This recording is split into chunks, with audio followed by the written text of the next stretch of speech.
Hola, gracias a todas y todos por acompañarnos el día de hoy, 10 de julio, en el 10 de cada mes, un proyecto conjunto del Instituto Nacional de Psiquiatría Ramón de la Fuente Muñiz, Mentalizarte, y en esta ocasión con la participación de la Asociación Mexicana de Psiquiatría Infantil, AMPI. Mi nombre es Gabriela Cortés Meda, psiquiatra infantil y de la adolescencia, adscrita a este instituto y también socia de AMPI. El tema que comentaremos el día de hoy es y si no es TDAH, otras causas de inatención. En esta ocasión también nos acompaña la doctora Alexa Basúa Jerez. Ella es médica graduada de la Facultad de Medicina de la Universidad Autónoma de San Luis Potosí. Además, la doctora Basúa tiene la especialidad de psiquiatría realizada en este Instituto Nacional de Psiquiatría Ramón de la Fuente Muñiz y actualmente cursa el último año de la subespecialidad en psiquiatría infantil y de la adolescencia, aquí también en el instituto. Además, es miembro de la Asociación Mexicana de Psiquiatría Infantil, formando parte de la Comisión de Divulgación y Medios. Muchas gracias, doctora Basúa, por iniciar pues con este tema, por participar, por aceptar. Y bueno, quisiera que iniciáramos pues hablando, recordando eh, a qué nos referimos cuando hablamos de trastorno por déficit de atención con hiperactividad o TDAH. Claro que sí, muchísimas gracias por la invitación. Y creo que es importante que hablemos de esta parte del déficit de atención. Y para empezar, el déficit de atención es una entidad clínica que se compone por tres grupos de síntomas, los cuales son inatención, hiperactividad e impulsividad. En el caso de los síntomas de inatención, estamos hablando de la dificultad para poner atención a las actividades escolares o laborales, cometer errores o tener dificultad en poner atención a los detalles, olvidos frecuentes, pérdida de objetos esenciales, evitación de tareas que requieren una atención sostenida. Impresiona que no están escuchando cuando se les habla. Estas personas tienen dificultad en la organización, fácilmente se distraen por estímulos externos. Por otro lado, los síntomas de hiperactividad incluyen moverse constantemente los pies, las manos, abandonar frecuentemente su asiento cuando es requerido que se queden en el mismo lugar, correr o trepar lugares inapropiados en el caso de los niños y no realizar actividades en silencio. Son personas un poquito ruidosas. Actúan como si tuvieran un motor o hablan excesivamente. Son algunas otras características.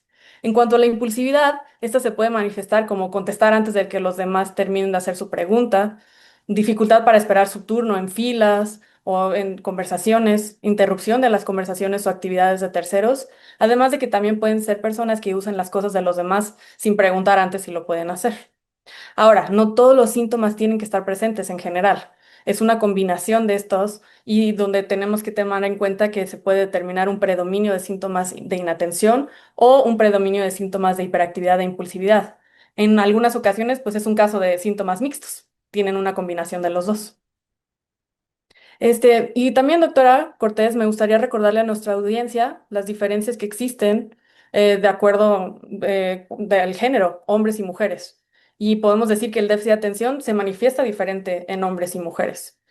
Para empezar, tenemos que tomar en cuenta que los síntomas se pueden manifestar de manera diferente.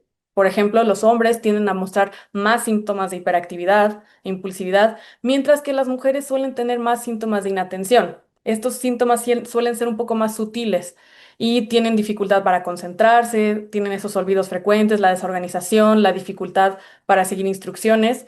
Y pues esto a veces puede llevar a que las mujeres sean diagnosticadas más tardíamente. Incluso los síntomas pueden ser menos visibles y pasarse por alto este diagnóstico, incluso hasta la edad adulta o más.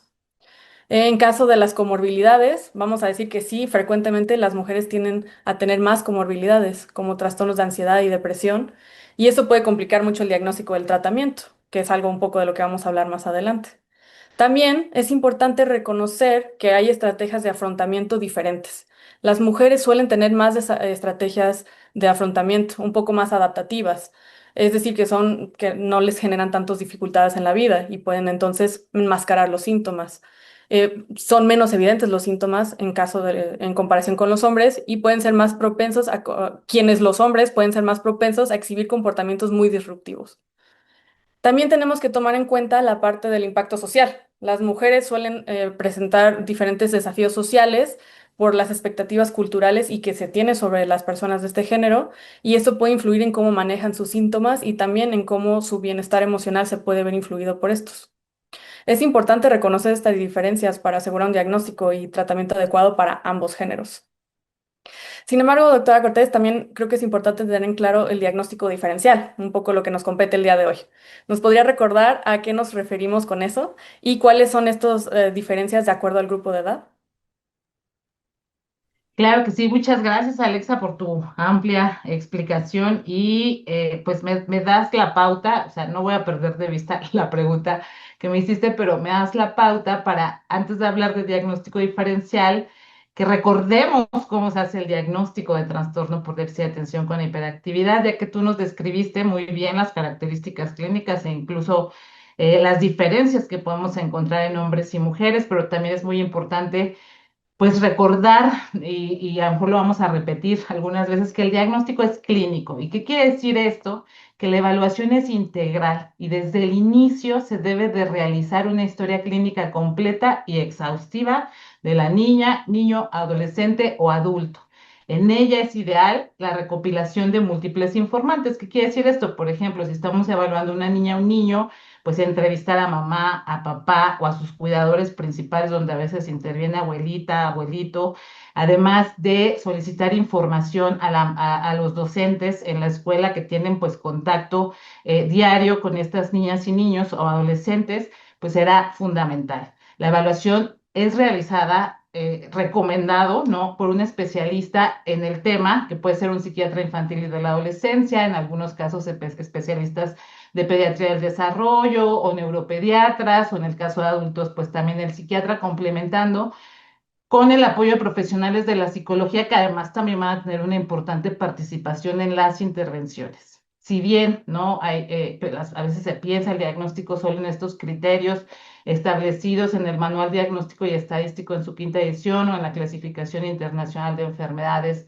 de la Organización Mundial de la Salud en su onceava edición, pues si bien tenemos que tener este conocimiento, pues el diagnóstico, la evaluación es mucho más amplio, ¿no? Tenemos que tener mucho conocimiento para que justo podamos llegar al diagnóstico que tiene esa persona. Es indispensable que esta evaluación pues la realice una médica o médico capacitado, puesto que vamos a encontrar que hay comorbilidades, ¿no? Antes de hablar de diagnóstico diferencial, hay comorbilidades o coexistencia de otras condiciones médicas que pueden ser psiquiátricas o no psiquiátricas. ¿A qué me refiero con esto de coexistencia?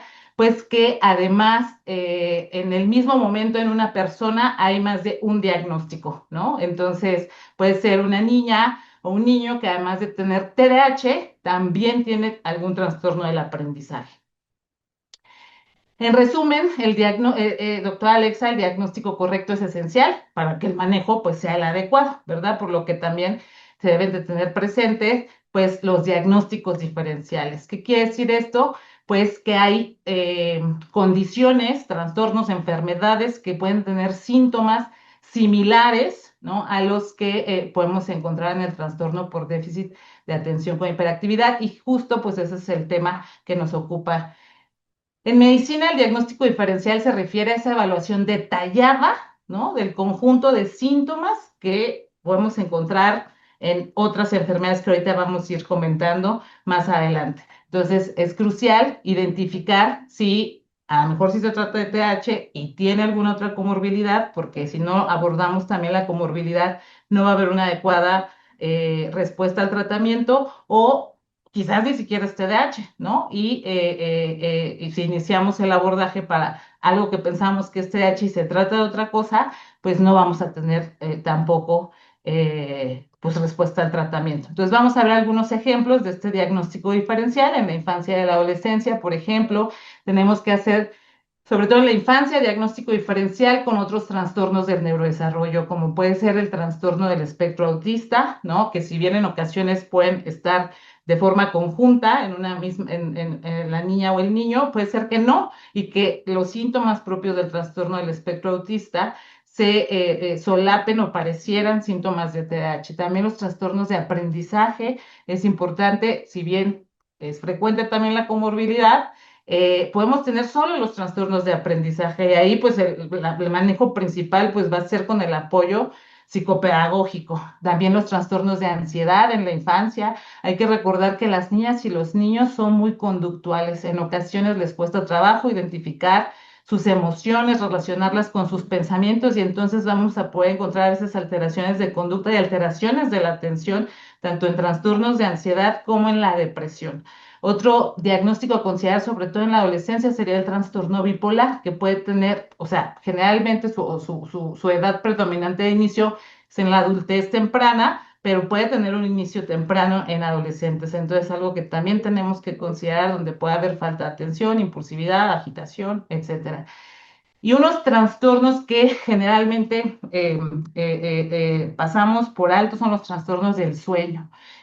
Más y ahora con los aparatos electrónicos, ¿no? Que además luego llega a haber esta inversión en el ciclo sueño-vigilia, pero uno del que se explora poco y deberíamos explorar más es el síndrome de apnea obstructiva del sueño, ¿no? Sobre todo en adolescentes, con algunas características que ahorita profundizaremos y otras alteraciones, por ejemplo, la desnutrición. En el caso de los adultos, pues hay que considerar también los trastornos de ansiedad que pueden condicionar dificultades para concentrarse, problemas de atención similares a la inatención que podemos encontrar en el TDAH, también la depresión, el trastorno bipolar, los trastornos del sueño como el insomnio, la apnea obstructiva del sueño, el consumo de sustancias. En el caso de adultos, dependiendo la edad, pues incluso ya considerar los trastornos neurocognitivos como el deterioro cognitivo leve o incluso el uso de ciertos medicamentos que pueden afectar la función cognitiva. Y esto se debe considerar además y valorar principalmente cuando hay polifarmacia, es decir, que toma diferentes medicamentos. Y bueno, creo que ya me extendí un poco y me gustaría, doctora Alexa, que desglosáramos un poco más, ¿no? De eso se trata el tema del día de hoy, como es que, por ejemplo, en la infancia los trastornos de aprendizaje, de ansiedad o del sueño o la depresión pueden influir en la atención. Sí, exactamente. Creo que tenemos que hablar un poco a detalle de algunas de estas entidades. Y, por ejemplo, en la infancia, pues los trastornos de aprendizaje cobran una gran importancia, ya que las niñas y los niños afectados padecen dificultades en algunas áreas, tales como la lectoescritura o matemáticas. Y el reto es que estas materias representan un impacto muy importante en los niños y esa inatención que impresiona, pero más bien puede ser esta dificultad en entender el lenguaje de las matemáticas o el lenguaje tal cual, pues puede generarse un problema total en la capacidad del niño de tener un buen rendimiento escolar y puede impresionar como inatención o poco interés escolar. Y más bien estamos hablando de un problema específico del aprendizaje, ¿no? En el caso de los trastornos de ansiedad, pues es algo muy importante que sucede en la infancia. Y vamos a decir, la ansiedad en todas las edades cursa con inatención. La infancia no es una excepción. Y los niños que presentan alguna sintomatología ansiosa cursan con una preocupación excesiva, puede ser por situaciones cotidianas o situaciones específicas, como en el caso de las fobias. Y estas preocupaciones suelen acompañarse de síntomas físicos y estos pueden incluir tensión muscular, sudoración, dolor abdominal, dolor de cabeza. Y esto puede ocupar la atención de los menores, puede distraerlos de sus actividades y entonces dejamos menos espacio dentro de su cerebro para enfocarse en sus actividades diarias y pues la manifestación va a ser inatención. Y puede ser lo primero que vean los maestros o lo primero que vean los padres, ¿no? Tal vez puede incluso ser la primera queja de estos menores. No hay que quitar el punto de vista de esto de la ansiedad. También tenemos que considerar la depresión. En el caso de la depresión, las niñas y los niños que cursan con esto es un estado de mental completamente disminuido en todos los aspectos. Estamos hablando de un estado de ánimo que puede ser deprimido o irritable, problemas en el autoestima, los niños no se sienten capaces de hacer las cosas que antes hacían o creen que todo se vuelve como algo muy difícil, se ve como una nube de dificultades en ese aspecto. El nivel de energía puede estar disminuido, la capacidad para disfrutar sus diferentes actividades y por supuesto hay un deterioro en la capacidad para fijar y mantener la atención, lo cual resulta en muchos casos un síntoma muy llamativo en estos niños y se asocia a un fracaso escolar. Y esto pues incluso se puede asociar a un empeoramiento del cuadro clínico depresivo. Entonces, definitivamente en el caso de la depresión, la inatención es parte de los síntomas que vamos a observar. Y también creo que debemos recordar que cualquier alteración en el patrón de sueño puede generar un cambio en la capacidad atencional. Estamos hablando desde insomnio, hipersomnia, que es cuando se duerme en exceso, vamos a decir de acuerdo a cada grupo de edad, pero pues en general en adultos, por ejemplo, es más de 10 horas. Y también tenemos que tomar en cuenta lo que platicabas un poco de la apnea obstructiva del sueño. Esta es una de las causas menos reconocidas de inatención en la población infantil y adolescente y debería ser algo que tengamos en nuestro radar, porque pues un niño, niña, un adolescente con un cansancio crónico, fatiga, ronquido y problemas atencionales, tenemos que pensar en apnea obstructiva del sueño, más porque hay un tratamiento específico para esto y podemos influir muy importantemente en la calidad de vida de la persona, en el rendimiento escolar y pues en todos los aspectos. Ahora, doctora Cortés, creo que pues ya hablamos un poco de los niños, pero creo que sería bueno platicar un poco de la adolescencia, una etapa complicada del desarrollo y donde también algunas manifestaciones se pueden confundir con déficit de atención.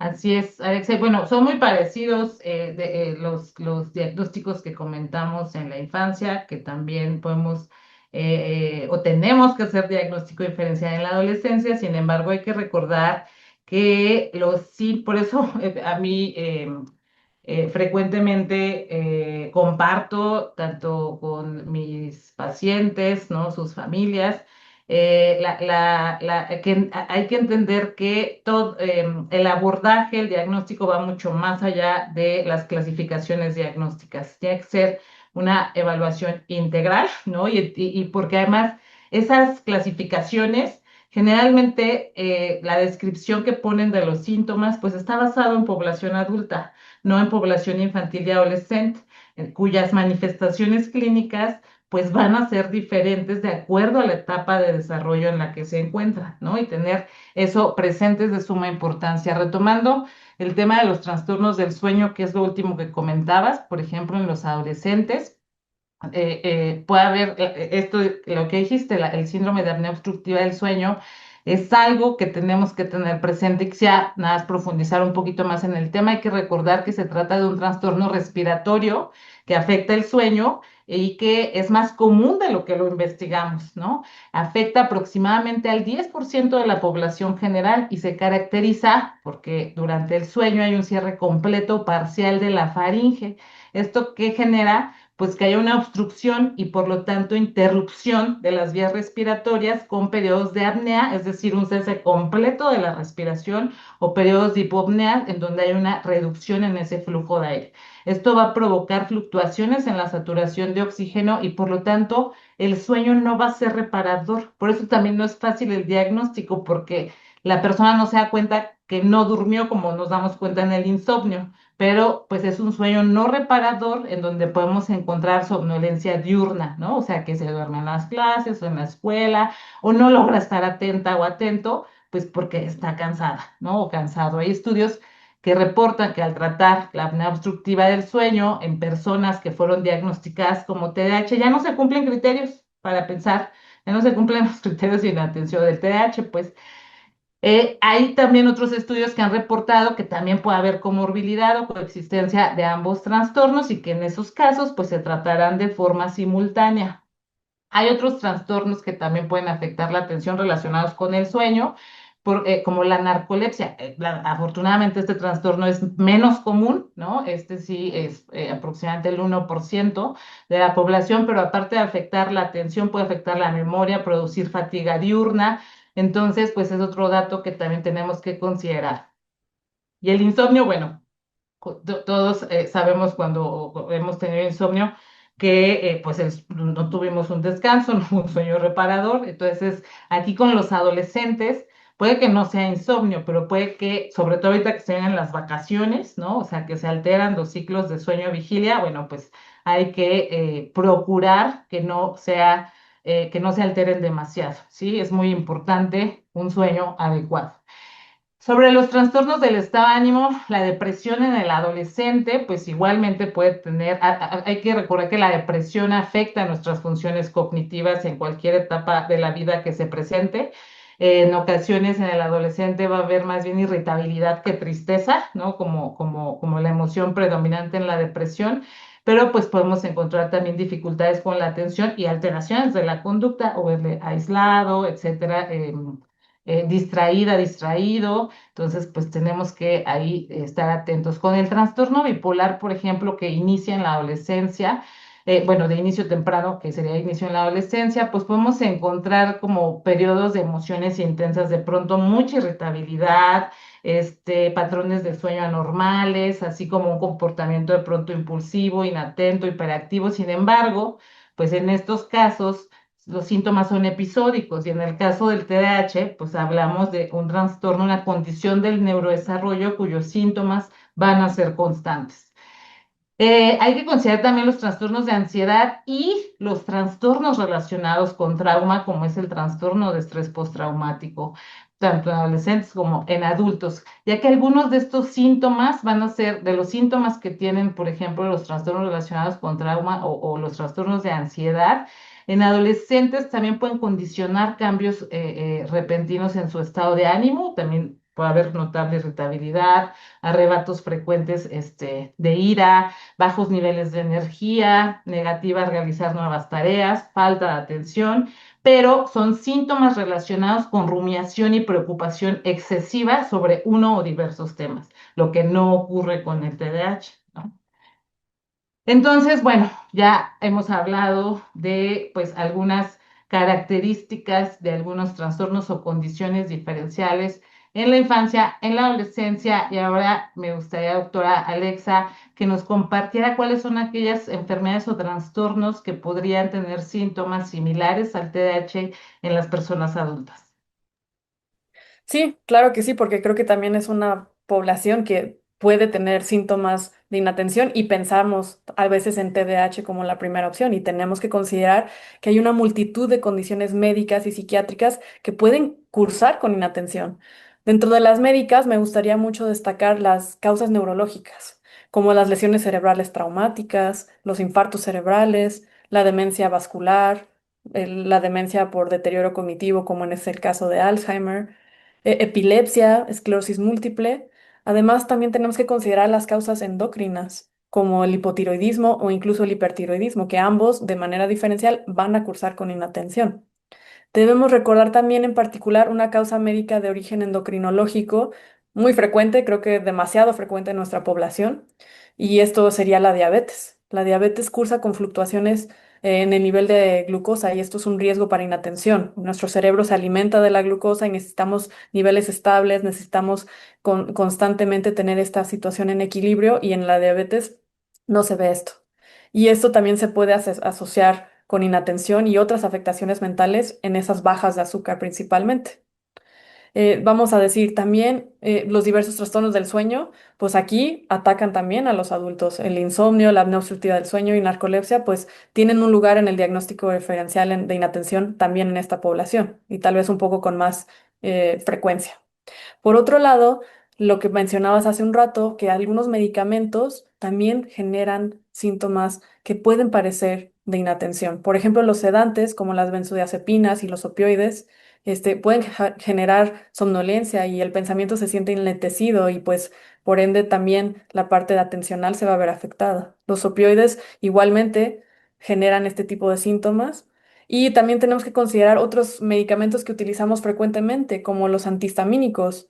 La difenhidramina la usamos para las alergias, también para el insomnio en algunas ocasiones, y esto tiene efectos en la memoria y en la capacidad atencional. Y es algo que tenemos que considerar cuando un adulto se presente con nosotros en consulta para valorar un proceso de inatención, tenemos que considerar cuáles medicamentos está tomando y como bien mencionaste anteriormente, la polifarmacia. La combinación de muchos medicamentos va a tener una complicación, ya que algunos interactúan, aumentan el efecto adverso de unos o pueden influir en cómo se está metabolizando el medicamento. Entonces, eso nunca podemos olvidarlo. Pero también algo más importante en algunos sectores de nuestra población es el abuso de drogas y de alcohol. Esto también tiene algún efecto sobre la capacidad atencional, de manera transitoria, como en el caso de la abstinencia, o permanente con un abuso crónico. Tenemos que considerar que también la abstinencia, por ejemplo, de algunos estimulantes, incluso drogas de uso cotidiano, que a veces no las consideramos, como el café, la cafeína, esa abstinencia de cafeína puede cursar con inatención y eso es algo que muchas personas no consideran. Esa falta de atención y ese dolor de cabeza inicial en las mañanas puede ser por la causa de abstinencia de cafeína. Quiero también recordar por último que existe una disminución fisiológica, es decir, como natural de la capacidad cognitiva en la etapa adulta. Conforme vamos envejeciendo, se va deteriorando después de cierto punto esta capacidad atencional. Con la edad existen estos cambios a nivel celular y cerebral que contribuyen a una pérdida en esta capacidad atencional. Ahora, tenemos que considerar que hay algo que puede prevenir esto y es tener un estilo de vida saludable, sano. Mientras más ejercicio hagamos, más alimentos nutritivos comamos, mientras más estemos en un estado donde tenemos una rutina, donde tenemos un ciclo de sueño establecido, todo esto va a mitigar esta disminución en la capacidad cognitiva atencional, asegurándonos que pues conforme avancemos en la edad, sigamos con esta capacidad lo más íntegra posible. No sé, doctora Cortés, si cree que hemos cubierto ya todas las posibilidades del diagnóstico diferencial. Ojalá, pero no, no es así. Pienso que este es un tema que podría llevarnos, por supuesto, que más de una hora. Sin embargo, me parece que hemos intentado mencionar de las principales, pero para nada hemos cubierto todas las posibilidades de diagnóstico diferencial, por lo que hay que recordar entonces, es súper importante la evaluación integral, que involucra generalmente a más de un profesional de la salud, puesto que hay otros ejemplos que no hemos mencionado, pero por ejemplo la epilepsia. Las crisis de ausencia son episodios de desconexión que erróneamente en algunos casos se pueden considerar como periodos de inatención o incluso diagnosticar trastorno por déficit de atención con hiperactividad, de presentación con predominio de síntomas de inatención, ¿no? Entonces tenemos que ser cautos ante la sospecha, pues claro que si llegó con nosotras, psiquiatras infantiles, vamos a pedir la interconsulta al neuropediatra, ¿verdad? O lo que comentabas en el caso de las alteraciones tiroideas, ¿no? Que se pueden manifestar a mejor en el caso del hipertiroidismo con inquietud motora o con apatía, cansancio, desgano, en el caso del hipotiroidismo que condiciona inatención, pues necesitamos también pues el apoyo en este caso sería el endocrino pediatra, ¿no? Si hablamos de población infantil o el endocrinólogo o la endocrinóloga en el adulto. También hay que considerar otros trastornos psiquiátricos como los trastornos de conducta, el trastorno posicionista desafiante o incluso el trastorno obsesivo compulsivo en algunos casos, en donde la presencia de las obsesiones y o las compulsiones van a interferir con el nivel de funcionamiento, pues distrayéndole de otras actividades y generando problemas de atención. Además, aunque hoy nos enfocamos más a aquellas condiciones que se manifiestan con síntomas relacionados a la falta de atención, no hemos comentado varios que también tenemos que hacer diagnóstico diferencial cuando se trata de la hiperactividad e impulsividad. Si quisiera comentar que hay otras condiciones que no van a ser trastornos o enfermedades. Hay algo que tiene pocos años que se ha estado también documentando y revisando, que son, por ejemplo, que tenemos síntomas transdiagnósticos, es decir, hay síntomas como sería en este caso la inatención, que vamos a encontrar en diversos trastornos, ¿no? Entonces, uno de estos síntomas transdiagnósticos también es la desregulación emocional. Y la desregulación emocional la podemos encontrar en personas con TDAH, pero también en personas con trastorno límite de personalidad, pero también en personas con trastorno bipolar, ¿no? Por ejemplo.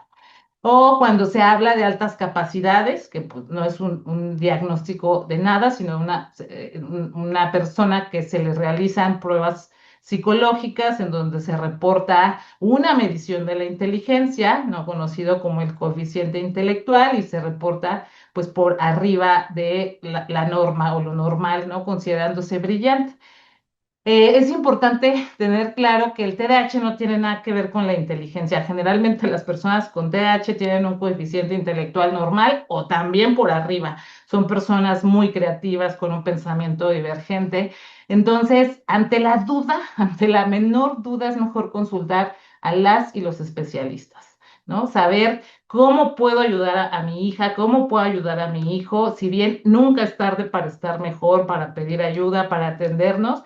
Las intervenciones tempranas siempre van a tener mejores resultados, impactando en la calidad de vida presente de esa persona y futura, ¿no? Entonces, pues impactan la calidad de vida de nuestras infancias y sus familias.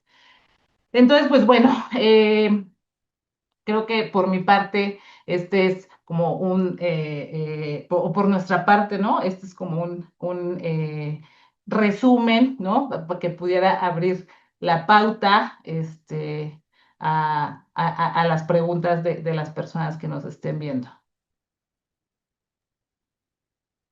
Claro, y también recordar que todo esto se puede presentar en combinación, ¿no? Puede ser que tengan algunas cosas médicas, algunas cosas psiquiátricas, alguna combinación de síntomas psiquiátricos donde pues se va a hacer un reto completo y el énfasis, ¿no? De que un profesional de salud mental, psiquiatra infantil, entrenado en TDAH, pueda tener esa intervención. Mm. Sí, bueno, ahora vea, revisemos algunas de las preguntas que tenemos.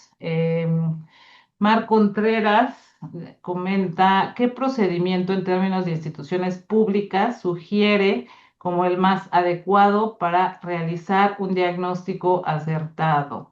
Bueno, ¿qué procedimiento? El procedimiento es que, a ver, tenemos que, el instituto tercer nivel. En primer nivel, más adelante les vamos a compartir alguna información que esperamos que sea de su interés, que son guías, y una de esas ya es la guía para atención en el primer nivel.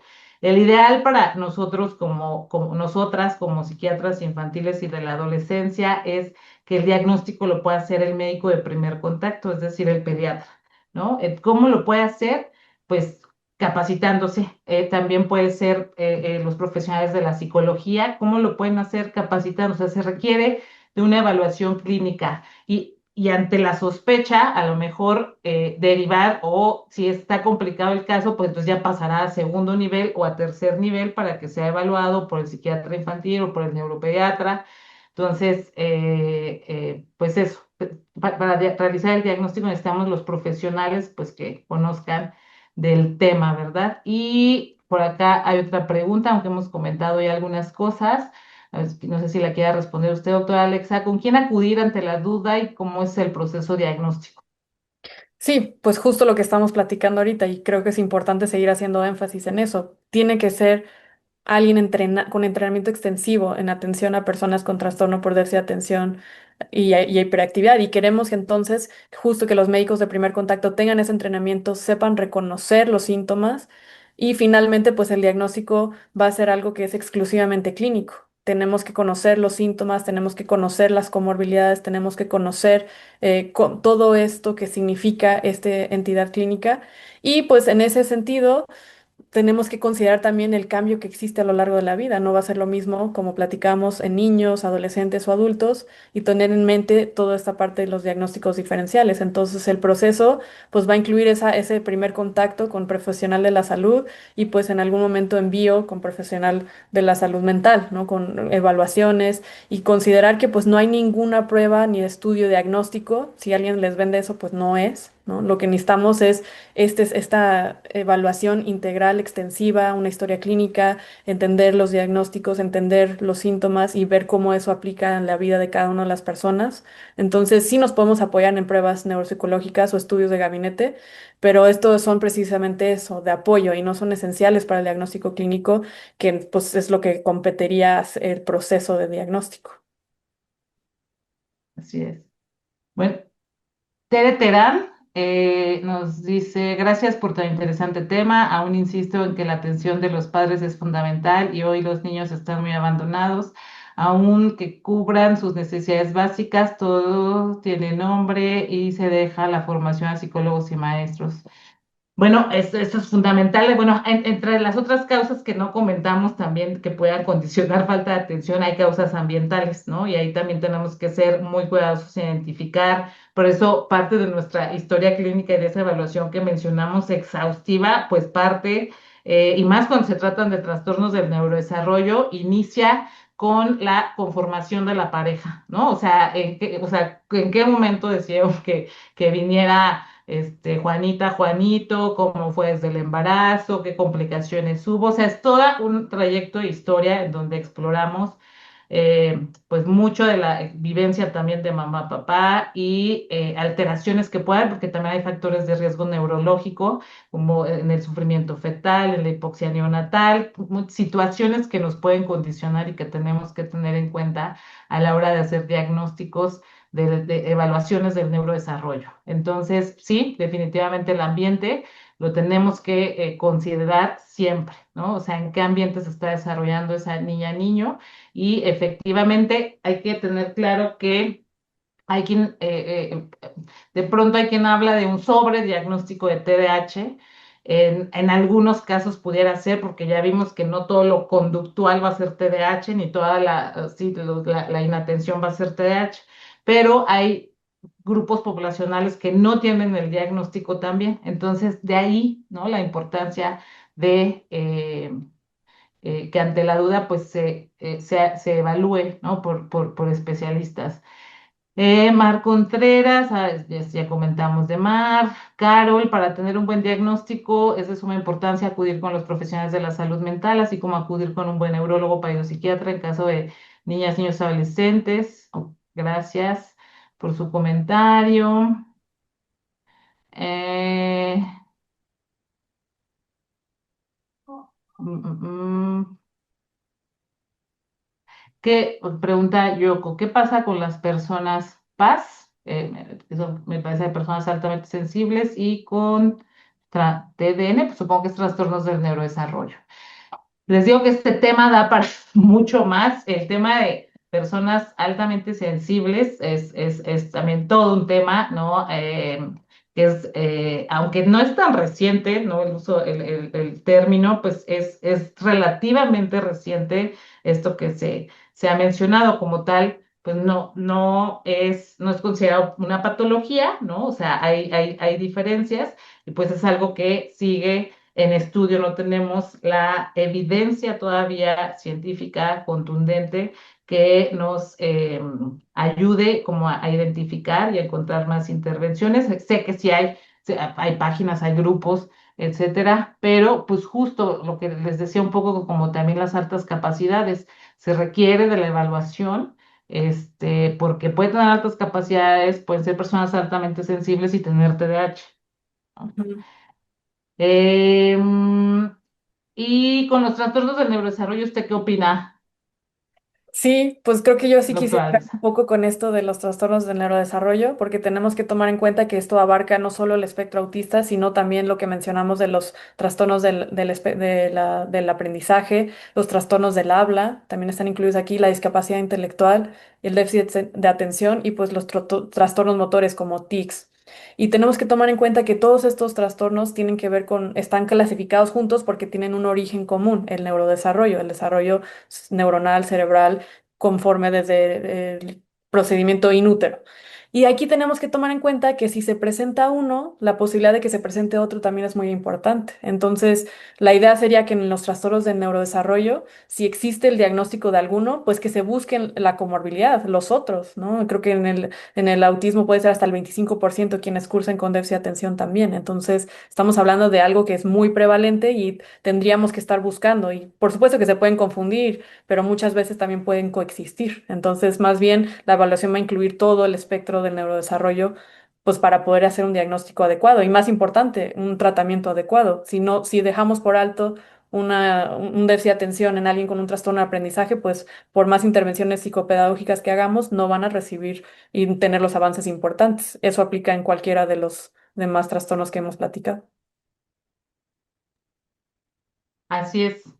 Y bueno, recordar la comorbilidad. La comorbilidad del TDAH es dependiendo del grupo de edad que se estudie, pero pues puede llegar a ser hasta el 80%, ¿no? Entonces es altamente frecuente que encontremos más de un trastorno del neurodesarrollo, Exacto. ¿no? En una persona. Y con la comorbilidad como con depresión, trastornos de ansiedad, consumo de sustancias, pues entre más nos tardemos en hacer el diagnóstico, la posibilidad de que se complique con otra condición, pues es más alta. Y condiciones también no psiquiátricas, ¿no? O sea, en el consenso que se publicó en 2021, donde se hizo una amplia revisión, de muy buenos estudios epidemiológicos y metaanálisis sobre el TDAH a nivel mundial, pues encontró que en personas no diagnosticadas que llegan a la edad adulta, el riesgo de comorbilidad aumenta el 50%, el riesgo de tener, por ejemplo,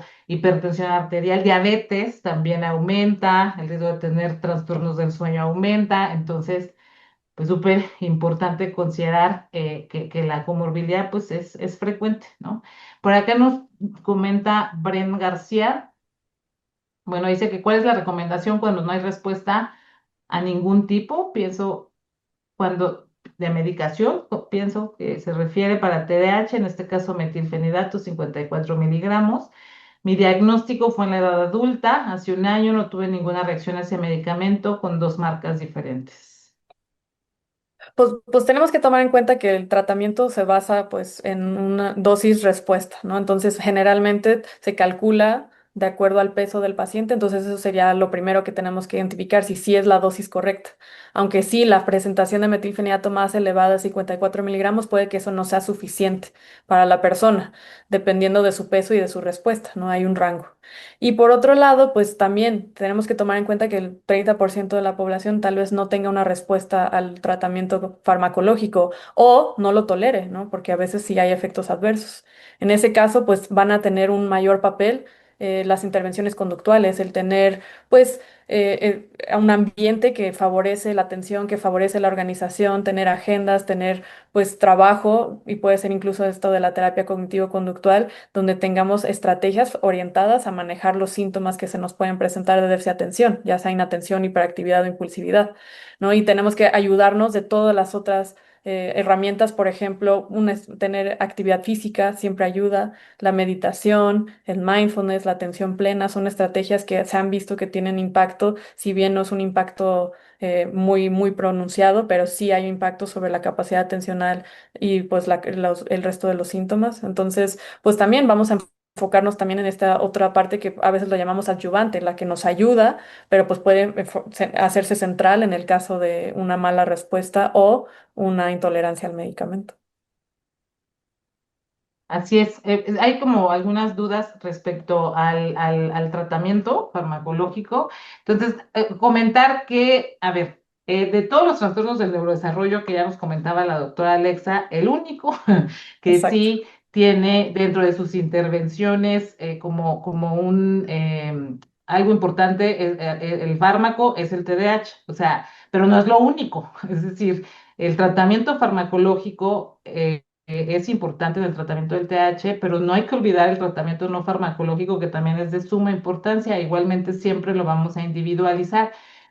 Em, Podemos contar con excelentes equipos para el abordaje integral, ¿no? En donde puede haber terapeutas con diferentes entrenamientos, porque se va a requerir diferente, ¿no? Habrá para quien la terapia cognitivo-conductual sea una excelente opción, habrá quien requiera otro tipo de terapia. Entonces, también hay que tener presente esa situación. Y en el caso de personas adultas que tienen TDAH, pues siempre hay que investigar la posibilidad de comorbilidades, porque como les comentábamos, esa es es más la regla que la excepción, que haya algo más. Entonces también eso puede influir en la respuesta a los medicamentos. Y hay por acá otra duda sobre las herramientas que se podrían utilizar.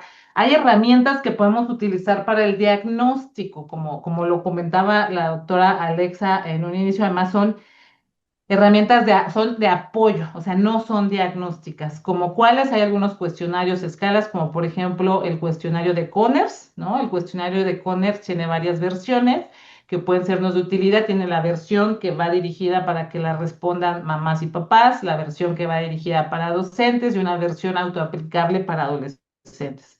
También tenemos el cuestionario de Vanderbilt. Este tiene dos versiones, una que va dirigida para mamás y papás y otra que va dirigida para docentes. En el caso del cuestionario de Vanderbilt, además de evaluar la severidad o de los síntomas del trastorno por déficit de atención con hiperactividad, explora algunos otros síntomas relacionados con problemas de conducta. También tiene algunas preguntas sobre síntomas de ansiedad y depresión. y al final algunas preguntas relacionadas a conductas en la escuela, académicas y sociales. Entonces, son de apoyo, ¿no? Y casi siempre, pues, muy útiles, ¿no? Pero entonces, esos son como los instrumentos que podríamos recomendar. No sé si quiere comentar algo más, doctora Pues Alexa. sí, considerando como esto, que hay instrumentos para ciertas etapas de la edad y por ejemplo en el caso de los adultos, pues hay cuestionarios, hay una escala de autoinforme para adultos donde es mismo, son los síntomas, se mide la severidad de acuerdo a cómo uno los percibe en uno mismo. Y por otro lado está una herramienta que ya es para los profesionales de salud, de salud mental, que es el DIVA, ¿no? Que es una entrevista diagnóstica para adultos con déficit de atención donde nos habla de todos los síntomas y con ejemplos de cómo se pueden presentar en la etapa adulta, pero también hay una parte de esa entrevista que habla de cómo se presentaban esos síntomas en la etapa de la infancia y la adolescencia, porque es importante considerar que para tener ese diagnóstico, en algunos casos, sí es muy importante ese apoyo de cómo fue en la infancia. Entonces, estos son otras entrevistas que podemos considerar. Además, que una parte que no hemos mencionado mucho, que son las funciones ejecutivas, se pueden encontrar alteradas en las personas con déficit de atención. Entonces, escalas que midan la función ejecutiva, pues puede ser otra apoyo en poder hacer este tratamiento individualizado que hemos platicado. Así es.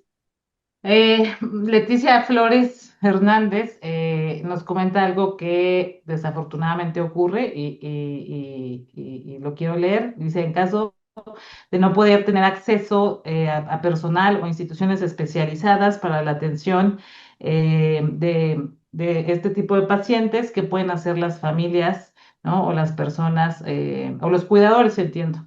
Entonces, pues es una, me parece buena pregunta, ¿no? Que es un reto que se tiene, pues, de hace décadas, ¿no? Mm. Este atraso, este señalamiento, incluso, pues, que sabemos de la Organización Mundial de la Salud, cuántos psiquiatras, por ejemplo, recomienda por cada determinado número de personas, y pues que no es el único país, muchos países pues no cumplimos con eso que se solicita, y menos se cumple considerando que además la mayoría estamos en las grandes ciudades, ¿no? Entonces hay ciudades donde hay un psiquiatra infantil y de la adolescencia, por ejemplo. Cada vez se están distribuyendo más, es cierto, por eso comentábamos que la solución definitivamente, pues no vamos a ser los psiquiatras o los neuropediatras, que también son un grupo pequeño de especialistas, sino que se requiere de mayor capacitación y entrenamiento al primer nivel de atención, y es algo que se está trabajando, además de que también se está trabajando más esto que a partir de la pandemia, se empezó a utilizar más, que es la tecnología, ¿no? Y que, por ejemplo, el Hospital Psiquiátrico Infantil Juan Navarro eh, tiene un equipo ya de telemedicina en donde brinda también consulta a distancia, pero sí tiene que estar un médico de primer nivel a cargo en el lugar donde esté la niña, niño, adolescente. Y también aquí, cada vez más en el instituto, aquí también se atiende el departamento de telemedicina y también se atienden pacientes a distancia. Además de que se brinda capacitación también a través de este departamento. Entonces, pues cada vez buscamos, se busca, se intenta que haya pues efectivamente más acceso. Sabemos que todavía hay poblaciones, ¿no? Pues que no tienen acceso al tercer nivel, que es donde estarían los psiquiatras y los neuropediatras. No sé si quieres agregar algo más. Pues justo reflexionar un poco de esto, que es una de las metas de la Organización Mundial de la Salud, que existan capacitación a nivel de primer nivel para que se puedan identificar todas estas situaciones que de otra manera no se trabajarían. Y justo la telemedicina creo que cobra una gran importancia en la población actualmente y creo que pues incluso en el sector privado muchos más profesionales están más disponibles. Pero por otro lado, pues tenemos que tomar en cuenta que muchos programas en las escuelas ya tienen apoyos extra para los niños y adolescentes que padecen esto. A veces los servicios UDI o USAER, en otros lugares se pueden llamar distintos, pero esos apoyos donde hay maestros o psicopedagogos con entrenamiento un poco más especializado y que pueden apoyar en ese aspecto. Entonces, a veces las escuelas pueden ayudar en ese aspecto donde no se cuenta con el personal médico, ¿no? Y pues sí, tal vez el acceso al medicamento incluso puede a veces verse complicado por el costo, pero las otras intervenciones del aprendizaje, las intervenciones para trabajar en la inatención, las adecuaciones en la escuela, la adecuación curricular son cosas importantes y se tienen que buscar en el caso de no tener acceso a los demás. Así es. Y bueno, en ese sentido también me parece que iba la pregunta de Aleli, ¿no? Esas son algunas de las sugerencias. Además de que vamos a compartirles algunas guías, o sea, la guía, por ejemplo, aquí del Instituto Nacional de Psiquiatría, la guía del Hospital Psiquiátrico Infantil Dr. Juan de Navarro, la guía para atención de primer nivel, la página de la Asociación Mexicana de Psiquiatría Infantil y de la Adolescencia, donde también podemos encontrar algo de información para el público en general y invitarles a que revisen constantemente, por ejemplo, hay una página de Facebook del Hospital Psiquiátrico Infantil Dr. Juan de Navarro. Me parece que en 10 días tienen una capacitación, por ejemplo, para docentes, ¿no? ¿Qué hacer en el aula? Ante niñas y niños con diferentes condiciones de salud mental. Revisen nuestras redes de la Asociación Mexicana de Psiquiatría Infantil también, obviamente las del Instituto Nacional de Psiquiatría, porque hay capacitaciones eh, o sea, no solo para profesionales médicos, ¿no? Sino para profesionales de la salud y en el caso, por ejemplo, de los trastornos en la infancia y la adolescencia, también llega a haber para docentes, sobre todo con la Asociación Mexicana de Psiquiatría Infantil y el Hospital Psiquiátrico Dr. Juan de Navarro. Entonces, les vamos a compartir las guías. Y bueno, nos queda tiempo nada más para una pregunta más. Les agradecemos a todas y a todos pues, su interés en nuestra charla. Y nos pregunta, ay, ya se me perdieron. Que si ¿qué opinamos de la indicación de multivitamínicos o aquellas gomitas que contienen omegas? No sé si quiera comentar algo, Sí, doctora sí, Alexa. claro. De hecho, pues recientemente sí trabajé en un libro sobre tratamiento adyuvante del neurodesarrollo y en eso incluimos todo lo que ya habíamos platicado un poco de la meditación, de la actividad física y cómo esto tiene, e incluso podemos incluir ahí la equinoterapia, la terapia con los caballos que también se ha visto para el neurodesarrollo en general, ¿no? Específicamente en el déficit de atención se ha visto un pequeño efecto, sí tiene algo de apoyo, el omega 3, ¿no? El omega 3 sí es de lo que más podemos recomendar como suplemento para que tiene evidencia, ¿no? Científica, se han hecho estudios y se ha encontrado que el omega 3 sí puede ayudar como un tratamiento, como hemos hablado, adyuvante, que ayuda, no es el principal, pero sí puede tener un impacto sobre los síntomas. Entonces, definitivamente, si se puede y si hay acceso a, el suplemento que podríamos, pues, recomendar sería el omega 3. Efectivamente, estoy de acuerdo. Es el que tiene evidencia. Hay que recordar que los suplementos, pues son suplementos y entonces no están revisados ni avalados, igual que los medicamentos, ¿no? Que tienen, pues, una mayor vigilancia.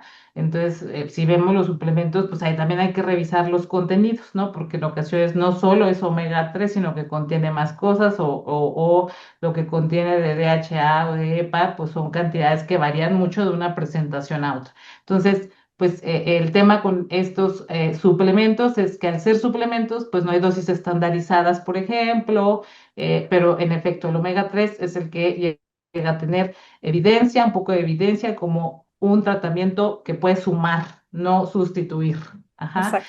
Y pues bueno, les agradecemos mucho a todas y todas. Me gustaría, doctora Alexa, que pues cerrara usted y agradecerle que, bueno, pues hayamos estado aquí el día de hoy. Claro.